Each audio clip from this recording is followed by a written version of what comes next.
गोधूली गदखंड में अंतिम पाठ शिक्षा और संस्कृति महात्मा गांधी द्वारा रचित शिक्षा शास्त्र है। इसी को हम समझेंगे और आज दिसंबर का हिंदी का समापन हो जाएगा और हम लोग आज से या कल से दिसंबर के संस्कृत का बनाएंगे, आप लोग पढ़ेंगे। शिक्षा और संस्कृति शिक्षा शास्त्र है, निबंध भी है। तो महात्मा गांधी ने अपने 2 संपादित पत्र हरिजन और यंग इंडिया, इसी से इसको लिखा है। उसी का अंश कुछ कुछ उठाकर इस पाठ को बनाया है। कोई पूछ दे कि यंग इंडिया और हरिजन पत्रिका के संपादक तो महात्मा गांधी, तो इससे क्या बनाए हैं? तो शिक्षा और संस्कृति पाठ बनाए हैं। तो यहाँ पर 2 चीज़ें, शिक्षा क्या चीज़ है? तो शिक्षा का अर्थ होता है सीखना, और शिक्षा का अर्थ ये नहीं होना चाहिए केवल डिग्री देना। शिक्षा का अर्थ है चरित्र निर्माण और मनुष्य को रोजगार देना। अगर मनुष्य शिक्षा प्राप्त करता है और उसका चरित्र अच्छा बनता है और उसका चरित्र का निर्माण होता है, उसको रोजगार प्राप्त हो जाता है, तो समझिए कि शिक्षा उसको मिल गई। और शिक्षा जो होनी चाहिए आध्यात्मिक होनी चाहिए। आध्यात्मिक का मतलब है कि हृदय की शिक्षा। अगर मनुष्य हृदय से शिक्षा प्राप्त करता है तो समझिए कि उसके चरित्र का निर्माण हो जाएगा। और शिक्षा दस्तकारी के माध्यम से दी जानी चाहिए। बच्चा पढ़े भी और हाथ से कुछ बनाने का काम करे, जिससे वह रोजगार प्राप्त कर लें, अपने जीवन को चला सके। तो दस्तकारी के माध्यम से शिक्षा दी जानी चाहिए। और शिक्षा जो है मनुष्य को अच्छे रास्ते की ओर ले जाती है, न कि बुरे रास्ते की ओर। और मनुष्य के लिए शिक्षा ऐसी माध्यम है जिससे मनुष्य का हर सपना साकार हो सकता है। तो हमारे दिसंबर के बच्चे सभी हृदय से आध्यात्मिक शिक्षा प्राप्त करें, दस्तकारी के माध्यम से प्राप्त करें। और शिक्षा जिस देश की भी बढ़िया व्यवस्था है तो वह देश बहुत आगे है, और जिस देश में शिक्षा अच्छी व्यवस्था में नहीं है वो पीछे है। जाइए, चाइना में एक तरह की शिक्षा मिलती है, अमेरिका में एक तरह की शिक्षा मिलती है, इजराइल में एक तरह की शिक्षा मिलती है, सऊदी में एक तरह की शिक्षा मिलती है। हमसे बहुत आगे है। और हमारे देश में शिक्षा 2 तरह की हो गई है, नहीं 3 तरह की हो गई है। धर्म के आधार पर शिक्षा दी जाती है, सरकारी शिक्षा दी जाती है, प्राइवेट रूप में शिक्षा दी जाती है। तो प्राइवेट आगे भाग जाता है और सरकारी जो है नियम में ही फंस कर रह जाता है। तो महात्मा गांधी भी बात कहते हैं कि सबको एक समान शिक्षा दी जानी चाहिए और बच्चे इससे एक जैसा बनकर निकलें, किसी के मन में तकलीफ नहीं हो, किसी को दुख नहीं हो, एक जैसा अनुभव करें।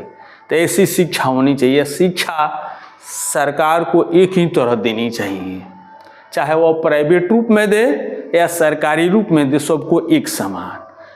तो शिक्षा अलग अलग रूपों में जाती है तो हमारे देश का एकता खंडित हो जाती है, और एक रूप में शिक्षा मिलेगी तो हमारे देश में एकता पैदा होगी। तो महात्मा गांधी का शिक्षा ये चीज़ बता रहा है। अब आइए संस्कृति। तो शिक्षा से ही संस्कृति होती है। संस्कृति का अर्थ होता है रहन सहन, चाल चलन, बात विचार, मनुष्य का व्यवहार। तो शिक्षा से संस्कृति होती है।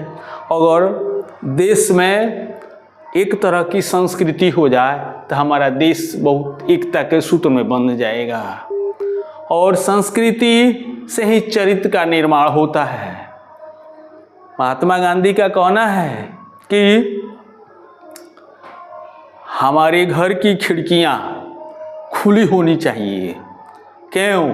कि हमारे दूसरे घर में दूसरे देशों के संस्कृतियाँ की आवे, उनकी हवा हमको मिले, तब हम अनुभव करेंगे कि हमारी संस्कृति अच्छी है कि दूसरे की संस्कृति अच्छी है। उससे तुलना करेंगे तो हम बहुत अच्छा कर सकते हैं। तो जिस देश की संस्कृति अच्छी है वो बहुत चरित्रवान है, बहुत बलवान है, बहुत अच्छे रूप में देखा जाता है। तो शिक्षा जहाँ बढ़िया हो जाए वहाँ संस्कृति भी बढ़िया हो जाएगी। तो गांधी जी भी बताते हैं मेरा धर्म कैद खाने का धर्म नहीं है, मेरा देश कैद खाने की शिक्षा में नहीं चले, मेरा देश कैद खाने की संस्कृति में नहीं रहे। मेरे यहाँ हर धर्मों का मिलन है और उससे शिक्षा चल रही है। और संस्कृति का निर्माण वहाँ हो सकता है जहाँ डर नहीं हो, भय नहीं हो। तो शिक्षा से संस्कृति है, संस्कृति से शिक्षा है। अगर कोई कहे कि शिक्षा अलग हो जाए या संस्कृति अलग हो जाए तो ऐसा नहीं हो सकता है। जैसी शिक्षा वैसी संस्कृति। तो हमारे देश में शिक्षा का जो माध्यम है दो रूपों में है, इसी से हमारी संस्कृति खराब हो रही है। आपको धर्म के नाम पर संस्कृति है, अंग्रेजी संस्कृति है, हिंदू के नाम पर संस्कृति है, जैन के नाम पर संस्कृति है, आपको बौद्ध के नाम पर संस्कृति है, ईसाइयों की अलग संस्कृति है। इससे क्या है, हमारा देश खंडित रूप में दिखाई पड़ता है। अब हम लोग समझ चुके शिक्षा और संस्कृति का सारांश। अब हम इसके थोड़ा ऑब्जेक्टिव को देखेंगे, महात्मा गांधी की जीवनी को देखेंगे। तो राष्ट्रपिता महात्मा गांधी का जन्म 2 अक्टूबर 1869 ईस्वी में, जन्म स्थान गुजरात का पोरबंदर में हुआ था। मृत्यु तिथि 30 जनवरी 1948 में नई दिल्ली गोली मारने से हुई।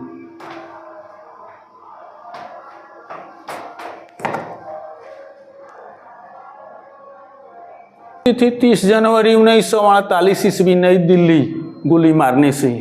पिता करमचंद गांधी, माता पुतलीबाई थी, पत्नी कस्तूरबा बाई थी। 4 दिसंबर 1988 ईस्वी में वकालत पढ़ने लंदन गए और इसके पहले ही 13 वर्ष की अवस्था में 1883 में इनका विवाह हो चुका था। वकालत पढ़ने के बाद 1893 से 1914 तक दक्षिण अफ्रीका में रहे वकालत करते हुए। दक्षिण अफ्रीका से 1915 में भारत आए और राजनीति में प्रवेश। देश की आज़ादी के लिए स्वाधीनता संग्राम में भाग लिया। अंग्रेजों के खिलाफ सत्य हिंसा का प्रयोग किया। चंपारण सत्याग्रह 1917 में, असहयोग आंदोलन 1920 से 22, सविनय अवज्ञा आंदोलन 1930, भारत छोड़ो आंदोलन 1942 में चलाया। रविंद्रनाथ टैगोर ने गांधी जी को महात्मा कहा था। पूरा देश इन्हें बापू राष्ट्रपिता कहकर पुकारता है। 2 अक्टूबर को गांधी जयंती अहिंसा दिवस मनाया जाता है। सत्य के प्रयोग हिंद स्वराज नामक पुस्तक लिखी महात्मा गांधी ने। हरिजन यंग इंडिया पत्र से शिक्षा और संस्कृति निबंध लिखा है। अहिंसक प्रतिरोध बढ़िया शिक्षा है, यानी हम बिना भय से, बिना डर से शिक्षा दें, बहुत बढ़िया चीज़ है। टॉलस्टॉय रूसी साहित्य के लेखक है। टॉलस्टॉय ने युद्ध और शांति पुस्तक लिखी। मेरा धर्म धर्म कैद खाने का धर्म नहीं है, यह पंक्ति शिक्षा और संस्कृति की है। चरित्र निर्माण ही शिक्षा का लक्ष्य है। गांधी जी चाहते थे कि सभी देशों की संस्कृति की हवा, संस्कृति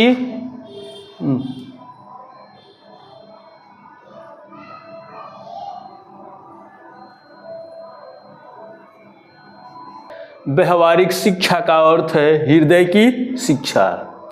गांधी जी के अनुसार शिक्षा हस्तशिल्प के माध्यम से दिया जाए। संस्कृति का अर्थ है रहन सहन, चाल चलन, बात विचार। शिक्षा का अर्थ है बुद्धि को जगाना, अच्छा व्यवहार का ज्ञान देना, मनुष्य को रोजगार परक बनाना। शिक्षा ऐसी हो कि सबको रोजगार मिल जाए। दिसंबर का हिंदी व्याकरण और वर्णिका गोधूली समाप्त। अब आप इसे लाइक करें, सब्सक्राइब करें, आपके पास पहुँचे, दूसरे को पहुँचावें और इसका लाभ उठाइए। मैं अंत में यही कहूँगा कि आप इसको ज़रूर पढ़ें और इसको आजमाएं। आप परीक्षा अभी भी दिए हैं अर्धवार्षिक, तो उस क्वेश्चन को उठाइए और इस वीडियो को देखिए, हमारे 29 लेसन को और व्याकरण को। नहीं मिलता है तब हमसे पूछिए।